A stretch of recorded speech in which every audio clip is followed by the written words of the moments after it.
जय सिया राम दोस्तों, कैसे हो आप सब। आशा करता हूँ कि आप बहुत ही ज्यादा अच्छे होंगे और भगवान श्री बालाजी महाराज जी की कृपा आप सब पर बरस रही है। आपने इस वीडियो पर क्लिक किया है, यानी कि आपका विश्वास भगवान के प्रति कमजोर पड़ चुका है।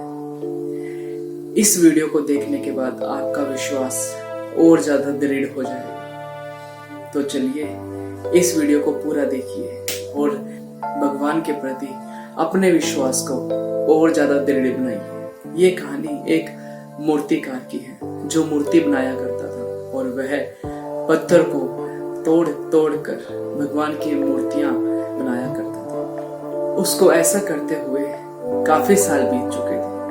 वह अपने शरीर से थोड़ा दुर्लभ भी हो चुका था, लेकिन उसका थोड़ा थोड़ा साहस भी कमजोर हो चुका था भगवान के प्रति। लेकिन एक दिन उसने एक पत्थर उठाया और उस पत्थर के 2 टुकड़े कर दिए और उसने देखा कि उस पत्थर के अंदर एक छोटा सा छेद है। उस छोटे से छेद के अंदर एक छोटा सा जीव है और उस जीव के मुंह के अंदर निवाला है। अब ये सोचकर वह बहुत ज्यादा हैरान हो चुका था कि एक पत्थर के अंदर छोटा सा मोरा और मोरे के अंदर एक छोटा सा जीव है और उस जीव के मुंह में एक अन्न का दाना है, एक अनाज है।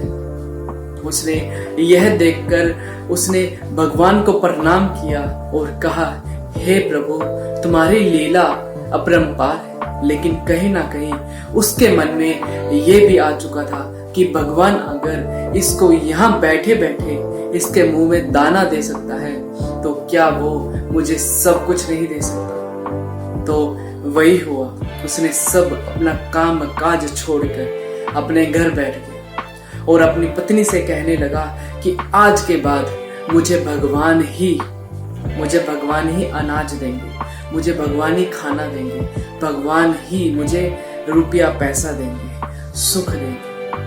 लेकिन उसकी पत्नी उसको बार बार समझाती है कि बिना मेहनत के हम नहीं कमा सकते, हम नहीं खा सकते, हमें कोई भगवान नहीं देने वाला।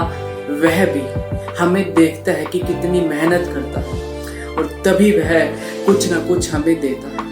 लेकिन वह मूर्तिकार नहीं माना और वह दिन रात सिर्फ भगवान का कीर्तन करते थे, नदी किनारे जाते थे और स्नान करके वापस घर पे आ जाते थे और भगवान का कीर्तन करते थे। ऐसे करते करते उसको काफी समय बीत जाता है और उसकी पत्नी भी उससे बार बार काम करने के लिए मजबूर करती है, लेकिन वह मूर्तिकार नहीं मानता। उसकी जुबान पर एक ही रट रहती है कि भगवान हमारे साथ है। तो एक दिन वह सुबह नदी के किनारे गया, स्नान किया और उसने देखा कि एक मटका आ रहा है उसकी तरफ और उस मटके को निकाल कर देखता है कि उस मटके के अंदर सोने चांदी की मोहरें होती हैं, रुपया पैसा गहने होते हैं। लेकिन वह मूर्तिकार उस घड़े को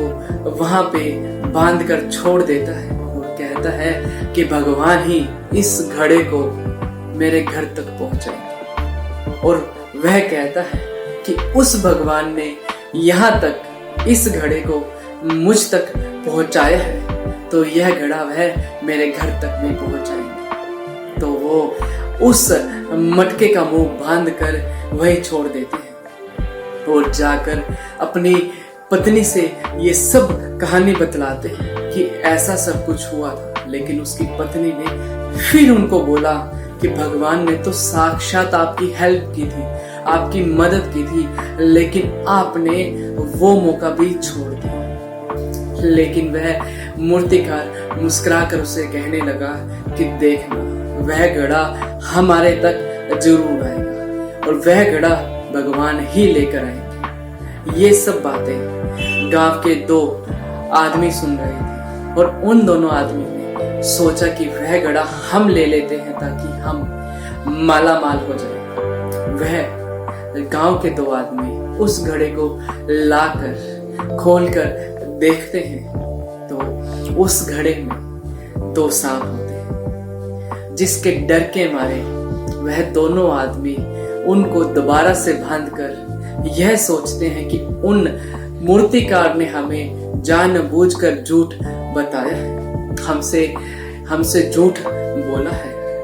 चलो इन सांप के मटके को उसी के घर पर पटक के आ जाते हैं। लेकिन आप जानते हैं कि भगवान क्या क्या नहीं कर सकते, क्या क्या नहीं कर सकते।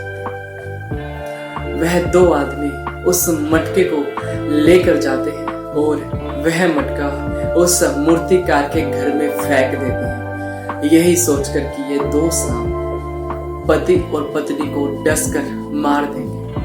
लेकिन भगवान का चमत्कार है, वह मटका जैसे ही उन्होंने घेरा वह मूर्तिकार के लगा और घड़ा फूट गया। और वह मूर्तिकार देखता है कि उस घड़े के अंदर सोना, चांदी, मुद्राएं, सोने की अति सुंदर जो उन्होंने देखी थी वह सब के सब उस घड़े में थे। और यह देखकर वह अपनी पत्नी को उठाकर बोलता है कि देखो, मैंने कहा था कि यह घड़ा भगवान ही लेकर आए, तो वह घड़ा भगवान ही लेकर आए। लेकिन यह देखकर दो आदमी बहुत ही ज्यादा हैरान हो चुके और वह वहां से भाग गए और भगवान को नमस्कार करने लगे। तो इस कहानी से हमें यही शिक्षा मिलती है